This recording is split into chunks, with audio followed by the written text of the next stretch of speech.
மதனா பீடேக வள்ளி பதுமை கதை 5. போன கதையில போஜராஜா 2வது படிக்கட்டுல காலை வைக்க பார்க்கும்போது 2வது படிக்கட்டுல இருந்த மதனா பீடேக வள்ளி பதுமை பேச தொடங்குச்சுன்னு நம்ம பார்த்தோம் இல்ல. அது என்ன பேசுச்சு அப்படிங்கறது தான் நம்ம இந்த கதையில பார்க்க போறோம். நில்லுங்கள் போஜ மன்னரே, எங்கள் பேரரசர் விக்ரமாதித்தன் போல் அறிவாற்றலும் வீரமும் மிகுந்து இருந்தால்தான் நீங்கள் இந்த சிம்மாசனத்தில் வீற்றிருந்து ஆட்சி புரியலாம் அப்படின்னு அந்த பதுமை சொல்லுச்சு. போஜராஜன் உடனே, பதுமையே, விக்ரமாதித்தன் அறிவாற்றலையும் வீரத்தையும் பற்றி எனக்கு விளக்கமாக சொல்லுங்கள் அப்படின்னு கேட்டார். பதுமையும் சொல்ல தொடங்குச்சு. மதனா பீடேகவல்லி பதுமை என்ன சொல்லுச்சு அப்படிங்கறத பார்க்கலாம் வாங்க. விக்ரமாதித்த ராஜா நாட்டுல 6 மாதமும் காட்டுல 6 மாதமும் இருந்தாருன்னு நம்ம போன கதையில பார்த்தோம்ல. அப்படி அவரு நாட்டை 6 மாத காலம் ஆளும் போது தினமும் ஒரு சபைக்கு ஒரு துறவி வருவாராம். இந்த துறவி அரசருக்கு ஆசி வழங்கிட்டு தினமும் ஒரு மாதுளம் பழத்தை பரிசா கொடுப்பாராம். மன்னரும் முகம் சொலிக்காம அந்த பழத்தை அவர்கிட்ட இருந்து வாங்கிக்கிட்டு தினமும் பக்கத்துல நின்றுட்டு இருக்க பொக்கிஷ அதிகாரி கிட்ட அந்த பழத்தை கொடுத்து பத்திரப்படுத்த சொல்லுவாராம். ஒரு நாள் எப்பவும் போல அந்த துறவி மாதுளம் பழத்தை பரிசா கொடுக்கும் போது மன்னர் அத பொக்கிஷ அதிகாரி கிட்ட கொடுக்க மறந்துட்டு பக்கத்துல இருக்கையில வச்சுட்டாரு. அப்போ அரண்மனையில வளர்ந்து வந்த ஒரு கருங்குரங்கு அந்த பழத்தை எடுத்து சாப்பிட்டுச்சு. அந்த கருங்குரங்கு மாதுளம் பழத்தை கடிச்ச உடனே மாதுளம் பழத்துக்குள்ள இருந்த நவரத்தினங்களும் அப்படியே பொல பொல பொலன்னு கொட்ட ஆரம்பிச்சிருச்சு. அத பார்த்த மன்னர் அப்படியே வேந்துட்டாரு. உடனே பொக்கிஷ அதிகாரியை கூப்பிட்டு இதுக்கு முன்னாடி பத்திரப்படுத்தின எல்லா மாதுளம் பழங்களையும் எடுத்துட்டு வர சொன்னார். பொக்கிஷ அதிகாரியும் அரசர் சொன்ன மாதிரியே எல்லா மாதுளம் பழங்களையும் அரசவைக்கு எடுத்துட்டு வந்தாரு. அரசரும் அதிகாரியை பார்த்து எல்லா மாதுளம் பழங்களையும் உடைக்க சொன்னார். அதிகாரியும் அதே மாதிரி எல்லா பழங்களையும் உடைச்சு பார்த்துல அப்படியே நிறைய நவரத்தின கற்கள் உள்ள இருந்தது ஜொலித்தத பார்த்தாங்க.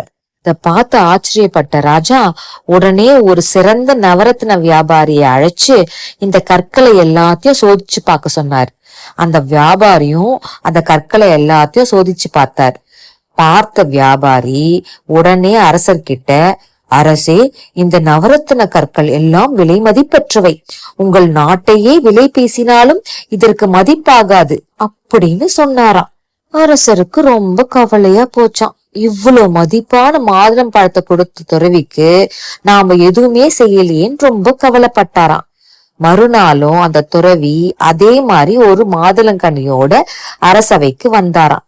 உடனே மன்னர் விக்ரமாதித்தன் அவரை அழைச்சு நல்ல ஒரு ஆசனத்துல உட்கார வச்சாராம்.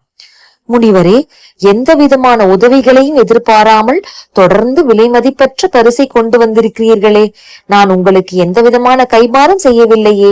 நீங்கள் இத்தனை விலை உயர்ந்த பரிசை கொடுத்ததற்கான காரணத்தை நான் தெரிந்து கொள்ளலாமா அப்படின்னு கேட்டாராம் மன்னர். மன்னா, இதை எல்லோருக்கும் முன்னால் சொல்ல முடியாத ரகசியமாகும் அப்படின்னு சொன்னாராம் முனிவர். மன்னர் விக்ரமாதித்தன் உடனே முனிவரை ஒரு தனி அறைக்கு அழைச்சிட்டு போனாராம். மன்னா, நான் ஒரு லட்சியம் கொண்டுள்ளேன். நீங்கள் உதவி செய்வதாக கூறினால் நான் அதை சொல்கிறேன் அப்படின்னு சொன்னாராம் துறவி. விக்ரமாதித்த மன்னரும், உங்களுக்கு உதவ நான் தயாராக இருக்கிறேன் அப்படின்னு சொன்னாராம். அந்த துறவி உடனே, மன்னா, இங்கு இருந்து சிறிது தூரத்தில் ஒரு காடு உள்ளது. அந்த காட்டில் ஒரு காளி கோயில் உள்ளது. அந்த காளிக்கு நான் மிகப்பெரிய பூஜை செய்தால் நான் விரும்பிய ஆற்றல் எனக்கு கிடைக்கும். நான் யாகம் புரியும் பொழுது ஒரு நாள் முழுவதும் நீங்கள் என்னோடு தனியாக இருக்க வேண்டும். அப்பொழுதுதான் என் எண்ணம் பலிக்கும் அப்படின்னு சொன்னாராம். மன்னரும் உடனே, துறவி, நான் எப்பொழுது வர வேண்டும் அப்படின்னு கேட்டாராம். முனிவர் உடனே, வரும் அமாவாசை அன்று நீங்கள் மட்டும் தனியாக வர வேண்டும் அப்படின்னு கேட்டுக்கிட்டாராம். மன்னரும் அதுக்கு சரின்னு சொன்னாராம். அந்த முனிவர் பேரு ஞானாந்தர். அவரு தவம் செஞ்சிட்டு இருக்கும் போது காட்டு பக்கத்துல ஒரு சுடுகாடு இருந்துதான். அந்த சுடுகாட்டு மயானத்துல ஒரு முருங்கை மரத்துல ரொம்ப நாளா ஒரு வேதாளம் தலைகீழா தொங்கிட்டு இருந்துதான். அந்த வேதாளத்தை புடிச்சிட்டு காளி கோயிலுக்கு அழைச்சிட்டு வந்தா அவர் நினைச்ச வேலையெல்லாம் நடக்கும்னு ரொம்ப ஆசைப்பட்டார். அதனால ரொம்ப நாள் நீண்ட தவம் இருந்தார். காளி தேவியும் அவர் எதிர்க்க பிரசன்னமானாங்க. காளி தேவியும் துறவி கிட்ட உனக்கு என்ன வரம் வேண்டும் அப்படின்னு கேட்டாங்க. அன்னையே, விக்ரமாதித்தன் ஆட்சி புரியும் ரத்ன சிம்மாசனத்தில் அமர்ந்து நான் நீண்ட காலம் அரசாள வேண்டும். என்றென்றும் உங்கள் அருள் எனக்கு வேண்டும். அதோடு முருங்கை மரத்தின் மீது உள்ள வேதாளமும் எனக்கு அடிமையாகி நான் இடும் கட்டளைகளை நிறைவேற்ற வேண்டும் அப்படின்னு வரம் கேட்டாராம். அத கேட்ட காளி தேவி, மணிமுடி சூட்டிய மன்னர்கள் 1000 பேரையும் கொன்று அவர்கள் தலைகளை எனது யாகசாலையில் போட்டால் நீ கேட்ட வரத்தினை கொடுக்கிறேன் அப்படின்னு சொல்லிட்டு மறைஞ்சிட்டாங்களாம். அந்த நாள்ல இருந்து ஞானாந்தர் துறவி மாதிரி வேஷம் போட்டுக்கிட்டு அவர்கிட்ட இருந்த மந்திர சக்தினால ஒவ்வொரு மன்னரா அந்த இடத்துக்கு அழைச்சிட்டு வந்து காளி தேவிக்கு பலி கொடுத்தாராம். இதுவரைக்கும் 999 பேரை பலி கொடுத்துட்டாரு. அவர் எண்ணம் பலிக்கணும்னா ஒரே ஒரு அரசத்தால மட்டும் அவருக்கு தேவைப்பட்டது. அதுக்காக தான் அவர் விக்ரமாதித்தரோட அரசவைக்கு வந்து விக்ரமாதித்தனை அந்த கோயிலுக்கு வரும்படியா அழைப்பு விடுச்சாரு. விக்ரமாதித்த மன்னரும் துறவி கிட்ட ஒத்துக்கிட்ட மாதிரியே அமாவாசை அன்னைக்கு காளி கோயிலுக்கு வந்துட்டாரு. ஞானாந்தர் காளி கோயில்ல இருக்கிற யாக குண்டத்துக்கு முன்னாடி உக்காந்துக்கிட்டு மன்னர் கிட்ட, விக்ரமாதித்தரே, நான் யாகத்திற்கான ஏற்பாடுகளை செய்கிறேன். நீங்கள் அருகிலுள்ள சுடுகாட்டிற்கு சென்று அங்குள்ள முருங்கை மரத்தின் மீது தலைகீழாக தொங்கிக் கொண்டிருக்கும் வேதாளத்தை கட்டி என் முன்னால் கொண்டு வாருங்கள் அப்படின்னு சொன்னாராம். விக்ரமாதித்தரும் துறவி சொன்ன மாதிரியே பக்கத்தில் இருந்த சுடுகாட்டுக்கு போனாரு. அங்க இருந்த முருங்கை மரத்து மேல ஏறி தலைகீழா தொங்கிட்டு இருந்த வேதாளத்தை பிடிச்சு கட்டினாரு. அந்த வேதாளத்தை தூக்கி தான் முதுகு மேல வச்சுக்கிட்டு கீழே இறங்கினாரு. அப்போ வேதாளம், என்னை தூக்கி செல்லும் நீ யார் அப்படின்னு கேட்டுச்சான். உஜ்ஜயினியை ஆளும் விக்ரமாதித்தன் நான். உன்னை பிடித்து வர சொல்லி ஞானாந்தரின் உத்தரவு. அதனால்தான் உன்னை தூக்கி செல்கிறேன் அப்படின்னு மன்னர் சொன்னாராம். அதுக்கு அந்த வேதாளம், மன்னா, என்னை யாரும் எளிதில் வசப்படுத்த முடியாது. நான் யாருக்கும் அடிபணிய மாட்டேன். செல்லும் வழியில் நீ என்னுடன் ஏதாவது பேசினால் நான் கட்டுக்களை அறுத்துக்கொண்டு முருகை மரத்தின் மீது மறுபடியும் ஏறிக்கொள்வேன். சம்மதம் என்றால் என்னை தூக்கிச் செல் அப்படின்னு சொல்லுச்சு. அதுக்கு விக்ரமாதித்தரும் ஒத்துக்கிட்டாரு. விக்ரமாதித்தனும் அந்த வேதாளத்தை தூக்கிட்டு நடந்துட்டு போகும்போது வேதாளம் அரசர்கிட்ட, அரசனே, நடக்கும் களைப்பு தெரியாமல் இருப்பதற்காக நான் ஒரு கதை சொல்கிறேன் கேள். உனக்கு களைப்பு தோன்றாது, எனக்கும் பொழுது போகும். ஆனால் அது ஒரு புதிர்கதை. முடிவில் அந்த புதிருக்கு நீ விடை சொல்ல வேண்டும். அப்படி நீ சொல்லாவிட்டால் உன் மண்டை சுக்கு நூறாக வெடித்துவிடும். சம்மதமா அப்படின்னு கேட்டுச்சான். விக்ரமாதித்தன் தலையை அசைச்சு சம்மதம்னு தெரிவிச்சாரு. வாய் திறந்து பேசினா மறுபடியும் வேதாள மரத்து மேல ஏறிடும்ல, அதுக்கு பயந்துகிட்டு அவர் தலைய மட்டும் ஆட்டினாரு.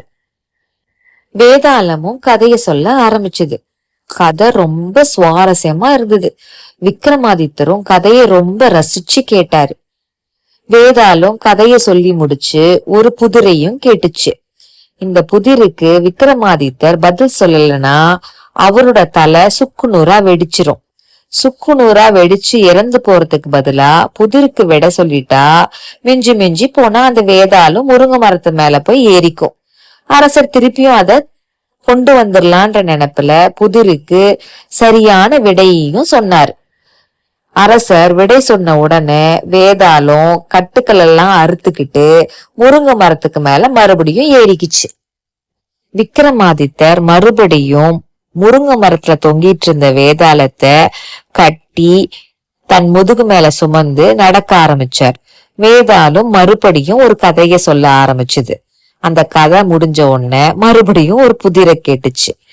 அரசரும் அந்த புதிருக்கு சரியான விடையையும் சொன்னாரு. மறுபடியும் வேதாளம் என்ன பண்ணுச்சு, முருங்கை மரத்துக்கு மேல போய் ஏறிக்குச்சு. இந்த மாதிரி 23 தடவை விக்ரமாதித்தர் வேதாளத்தை பிடிச்சிட்டு இழுத்துட்டு வந்தபோது 23 கதைகளை வேதாளம் சொல்லுச்சு. அந்த 23 கதைகளுக்கும் விக்ரமாதித்தர் சரியான விடையையும் சொன்னாரு. அப்படி 24வது முறை அது புதிர் கேட்கும் போது விக்ரமாதித்தருக்கு விடை தெரியாமல் போச்சு. வேதாளம் சொல்லுச்சு, விக்ரமாதித்தரே, பயங்கரமான இந்த நேரத்தில் பேய்களும் பிசாசுகளும் நிறைந்த இந்த மயானத்தில் உன்னை பலமுறை அலைகழித்து விட்டேன். இருப்பினும் நீ மனம் கலங்கவில்லை. உன் வீரத்தை நான் போற்றுகிறேன். இனியும் உன்னை நான் சோதனை செய்ய விரும்பவில்லை. இந்த புதிர் கதைகளை உன்னிடம் நான் ஏன் கூறினேன் என்று தெரியுமா அப்படின்னு கேட்டுச்சான். அதுக்கு விக்ரமாதித்தர் தெரியாது அப்படின்னு சொன்னாராம். வேதாளம் தான் கதையன அவர்கிட்ட சொல்ல ஆரம்பிச்சுதான். இந்த வேதாளம் முற்புறவில சோழ நாட்டுல காலத்தி என்ற பெயர்ல ஒரு கோயில்ல பூசாரியா வேலை செஞ்சிட்டு இருந்துதான். காலத்தி இறைவனுக்கு 6 வேளையும் ரொம்ப சக்தியா பூஜை செய்வாராம். ஒரு நாள் காலத்தி பூஜை எல்லாம் முடிச்சிட்டு வீட்டுக்கு திரும்பிட்டு இருக்கும் போதுதான் அவர் நைவேத்திய பாத்திரத்தை கோயில்ல விட்டதையே அவர் உணர்ந்தாராம்.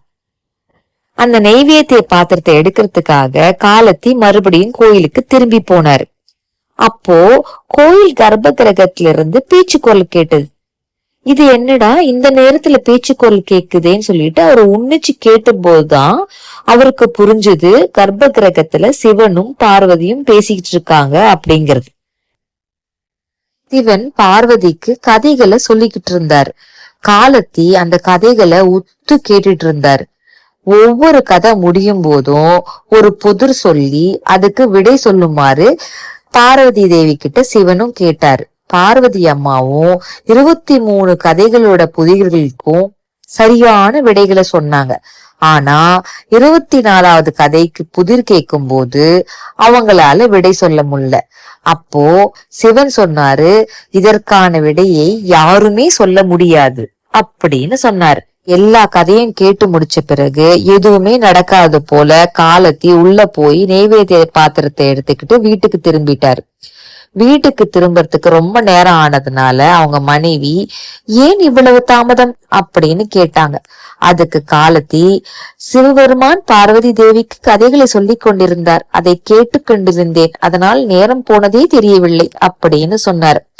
அந்த கதைகளை எனக்கும் சொல்லுங்களேன் அப்படின்னு அவங்க மனைவி கேட்டாங்க. அதுக்கு காலத்தி, அதெல்லாம் தேவ ரகசியம், அதை ஒருவருக்கும் சொல்லக்கூடாது அப்படின்னு சொன்னாரு. அவங்க மனைவி அதை கேட்டுட்டு அவரை விடவே இல்லை. நீங்கள் வேறெங்கோ சென்று விட்டு இறைவன் கதை சொன்னார் என்று என்னிடம் பொய் சொல்கின்றீர்கள், நீங்கள் என்னிடம் எதையோ மறைக்கின்றீர்கள் அப்படின்னு சொன்னாங்க. அவர் எவ்வளவு சொல்லியும் அவங்க கேட்கவே இல்லை. அதனால அவங்க கோபிச்சுட்டாங்கன்னு சொல்லிட்டு வேற வழியே இல்லாம எல்லா கதைகளையும், கதைகளுக்கு கடைசியில இருக்கிற புதிர்களையும், புதிருக்கு உண்டான விடைகளையும் அவங்க மனைவிக்கு காலத்தி சொல்லிட்டாரு. சொல்லி முடிச்ச பிறகு இதை யார்கிட்டையும் சொல்லக்கூடாதுன்னு சத்தியமும் வாங்கிக்கிட்டார்.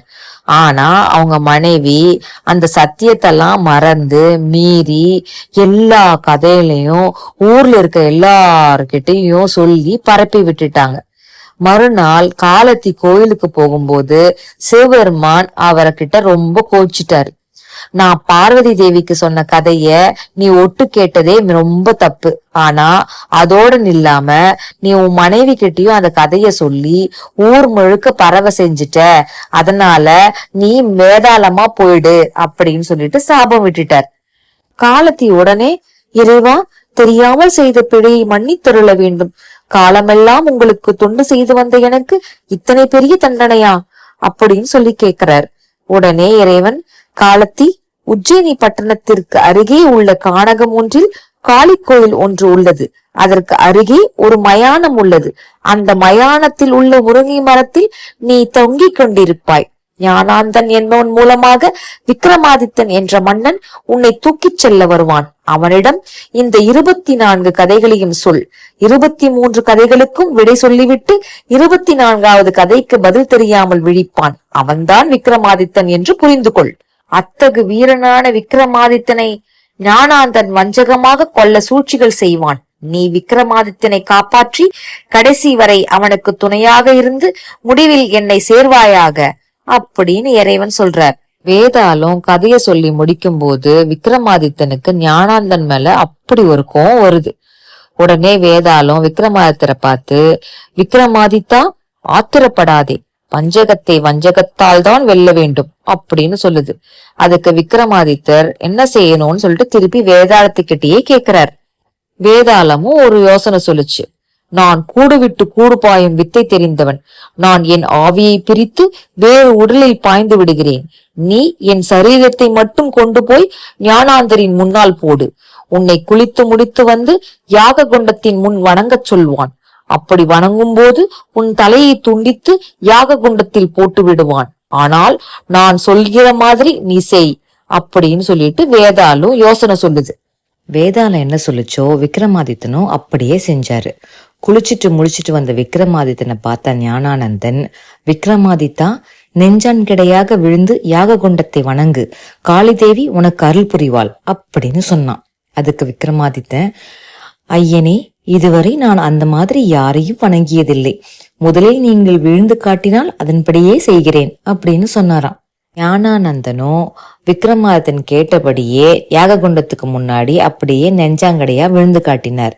இதுதான் சமயம்னு பார்த்த விக்ரமாதித்தன் தாமதிக்காம முனிவரோட தலைய துண்டித்து அப்படியே யாக குண்டத்துல போட்டுட்டான்.